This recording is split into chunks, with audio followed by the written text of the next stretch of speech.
दोस्तों नमस्कार। जनमत के इस संस्करण में मैं रविंद्र वाजपेयी आपका स्वागत करता हूं। शाहीन बाग तो आप सबके जहन में होगा। दिल्ली की एक बस्ती का नाम है। ये मुस्लिम बहुल बस्ती है। 2 साल पहले जब केंद्र सरकार नागरिकता संशोधन कानून CAA लेकर के आई थी, तो उसके विरोध में शाहीन बाग में महिलाओं ने सड़क घेर करके 1 महीने से भी ज़्यादा जो धरना दिया था, उसे देश में आंदोलन के नाम पे एक नया प्रयोग कहा गया था। और बाद में फिर उसी धरने से प्रेरणा लेकर के कृषि कानूनों के विरोध में किसान संगठनों ने दिल्ली के कुछ प्रवेश द्वारों पर लगभग 1 साल तक सड़क घेर करके धरने दिए। तब से यमुना में बहुत पानी बह चुका है। आज अचानक शाहीन बाग एक बार फिर सुर्खियों में आया। देश भर के तमाम टीवी चैनल्स पर और यूट्यूबर्स द्वारा भी आज वहां अतिक्रमण हटाने के लिए जो MCD की JCB मशीन गई, उसे लेकर लंबी चर्चा चल रही है। पक्ष विपक्ष में आरोप लग रहे हैं, आरोप प्रत्यारोप का दौर चल पड़ा है। कुछ लोग सुप्रीम कोर्ट तक जा पहुंचे, जिन्हें वहां सुप्रीम कोर्ट ने डांट लगाते हुए कहा कि वह इस अदालत को आपकी राजनीति का मंच नहीं बनने देगा और आपको यदि अपनी बात कहनी है तो दिल्ली उच्च न्यायालय में जाइए। मामला कुल इतना सा था कि MCD ने शाहीन बाग के लोगों को नोटिस दिए थे कि वे अपने अतिक्रमण हटा दें, अन्यथा 9 मई से वहां पर अवैध निर्माण तोड़ने की कार्रवाई की जाएगी। ऐसा कहा जा रहा है कि अधिकतर लोगों ने अपने अतिक्रमण हटा भी दिए, और ऐसा उन्होंने कोई शालीनता या शराफत के कारण किया हो, ऐसा नहीं है। दरअसल बात यह है कि उत्तर प्रदेश के बाद मध्य प्रदेश में जिस तरह से अवैध निर्माणों पर बुलडोजर चलाए गए, उसका खौफ निश्चित रूप से शाहीन बाग में नजर आया। और जैसी कि रिपोर्ट्स आ रही हैं उसके अनुसार बीते 2-4 दिनों में अनेक लोगों ने वहां अतिक्रमण हटाए। इसके बावजूद भी आज वहां JCB पहुंची तो हजारों लोगों का हुजूम इकट्ठा हो गया। वहां के विधायक, वहां के पार्षद, जो संयोग से दोनों मुस्लिम समुदाय के हैं, उन्होंने उस कार्रवाई का विरोध करने के लिए वहां भीड़ को इकट्ठा किया। और जैसा कि बताया गया है, कुछ देर बाद वो JCB मशीन वापस लौट गई। उसके बाद वहां तमाम चैनल के पत्रकार पहुंचे और उस दौरान सभी जनप्रतिनिधियों ने, जो कि आम आदमी पार्टी या अन्य किसी विपक्षी दल से संबंध रखते हैं, उन्होंने ये बेहिचक स्वीकार किया कि अतिक्रमण तोड़े जाने चाहिए।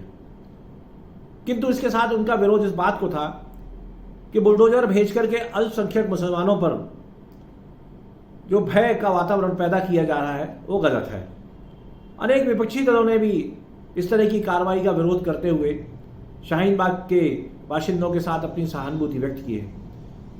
किंतु इस विवाद में एक सबसे रोचक बात जो सामने आई कि शाहीन बाग के एक जो पार्षद हैं, उन्होंने टीवी रिपोर्टर के सामने ऑन कैमरा यह स्वीकार किया कि समूची शाहीन बाग बस्ती अवैध है। वहां एक भी मकान का नक्शा पास नहीं है। हालांकि सबके पास बिजली है, पानी के कनेक्शन है, किंतु जब वे अपने मकान का नक्शा वहां की नगर निगम को पेश करते हैं तो वो उसे अस्वीकार कर देती है। उसका कारण यह है कि शाहीन बाग एक अवैध बस्ती है जो बसाई गई है।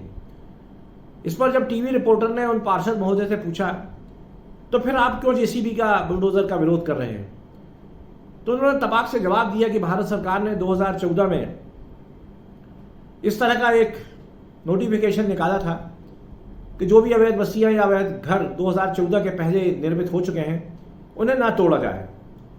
और इस तरह से केंद्र सरकार के ही उस आदेश के परिप्रेक्ष्य में इस तरह की कार्रवाई गलत है। और शाहीन बाग के समूचे अवैध निर्माण को जायज ठहराने के साथ साथ उन्होंने ये जानकारी भी उजागर की कि दिल्ली में कुल 1600 बस्तियां शाहीन बाग की तरह हैं, 1640, जिनमें किसी भी भवन का, किसी भी निर्माण का कोई नक्शा स्वीकृत नहीं है और सब वे अवैध रूप से बनाए गए हैं। अब सवाल जरा शाहीन बाग से हट करके, यहाँ हम कांग्रेस, भारतीय जनता पार्टी, आम आदमी पार्टी, कम्युनिस्ट पार्टी और अन्य किसी पार्टी की बात ना करें, तो इस बात को स्वीकार करें कि जब देश की राजधानी में 1640 के लगभग कॉलोनियां, बड़ी बड़ी बस्तियां जिनमें लाखों लोग रहते हैं, बड़े बड़े शोरूम खोले हुए हैं, बहुमंजिला भवन है, यदि वे अवैध निर्माण हैं, उनमें से किसी एक का भी नक्शा पास नहीं है, तो फिर मुझे लगता है कि जिस शहर में, जिस महानगर में देश की संसद हो, देश का सर्वोच्च न्यायालय हो, संविधान का मुखिया राष्ट्रपति रहता हो, देश का शासन प्रशासन चलाने वाले प्रधानमंत्री वहाँ रहते हों और समूचा मंत्रिमंडल वहाँ विराजित है, हमारा केंद्रीय सचिवालय वहाँ है, देश की सरकार वहाँ से चलती है, उस महानगर में यदि 1640 कॉलोनियाँ अवैध हैं, अगर हम मोटा मोटा अंदाज लगाएं तो आज दिल्ली की जो जनसंख्या है, अगर ज़्यादा न सही तो 30 से 40% दिल्ली की जो आबादी है वो जिन इलाकों में बसर करती है वे अवैध निर्माण हैं। क्या ये हमारे देश के लिए शर्म की बात नहीं है? हम किसी भी तरह से कानून बनाएं, किंतु यदि कोई निर्माण अवैध है तो उसको सिर्फ इस बात के लिए तोड़ने से ना रोका जाए कि वो फला साल के पहले बना था या फला साल के बाद बना था।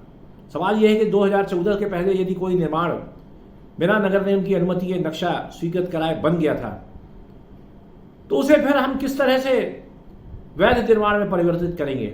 ये कहानी केवल दिल्ली की नहीं है, अभी तो वोट बैंक की राजनीति ने पूरे देश में इस बीमारी को फैला दिया है। जब भी चुनाव आते हैं तो प्रदेश की सरकार अपने घोषणा पत्र के माध्यम से या प्रशासकीय आदेश के माध्यम से ये कह देती है या ये कर देती है, इतनी अवैध कॉलोनियों को हम वैध करेंगे। उसके लिए कभी कोई निश्चित शुल्क निर्धारित कर दिया जाता है, कुछ दंड लगा दिया जाता है, किंतु क्या इससे हमारे देश में अवैध निर्माण की प्रवृत्ति को बढ़ावा नहीं मिल रहा? आज जब शाहीन बाग के माध्यम से ये एक प्रश्न उठ खड़ा हुआ है तो मुझे लगता है कि सर्वोच्च न्यायालय को भी इसका संज्ञान लेना चाहिए। क्या महज वोट बैंक की राजनीति के कारण हम अपने शहरों को अवैध निर्माणों में बदल दें? क्या हम सरकारी भूमि पर अवैध कब्जों को इस तरह प्रोत्साहित करें कि वहाँ से रहने वालों का जो गलत कृत्य है वो एक निश्चित अवधि के बाद उसको हम सही मान लें? शाहीन बाग में बुलडोजर क्यों गया और शाहीन बाग में ये कार्रवाई क्यों हो रही है और इस पर जो राजनीति हो रही है उससे अलग हट करके सोचने की जरूरत है। ये विषय केवल सांप्रदायिक नहीं है, इसमें मुस्लिम विरोध या मुस्लिम समर्थन नहीं आता। एमसीडी की कार्रवाई के पीछे जो राजनीति देख रहे हैं वो उनका काम है, किंतु एक कानून पसंद नागरिक के नाते मैं और आप में से बहुत सारे इस बात को लेकर के निश्चित ही चिंतित और दुखी होंगे कि जब देश की राजनीति में, देश की राजधानी में 1500 से भी ज़्यादा कॉलोनियाँ जो हैं अवैध निर्माणों के साथ खड़ी हुई हैं, तब हम एक मोटा मोटा हिसाब लगाएं कि यदि समूचे देश पर दृष्टिपात किया जाए तो हमारे देश में कितने लाख, कितने करोड़ अवैध निर्माण होंगे जिन्हें केवल इसलिए नहीं हटाया जा रहा है कि इनको तोड़ने से हमें अगले चुनाव में वोटों का नुकसान होगा। तो हमें ये बात गंभीरता के साथ सोचना चाहिए कि हमारा प्रजातंत्र किस दिशा में जा रहा है। क्या वोट के लिए अवैध कृत्य को प्रोत्साहन दिया जाता रहेगा या नहीं? ये गंभीर प्रश्न है जो मैं आपके समक्ष छोड़कर जा रहा हूँ। आज के संस्करण में इतना ही, कल किसी नए विषय पर आपसे चर्चा करूँगा। तब तक के लिए शुभ रात्रि, धन्यवाद, नमस्कार दोस्तों।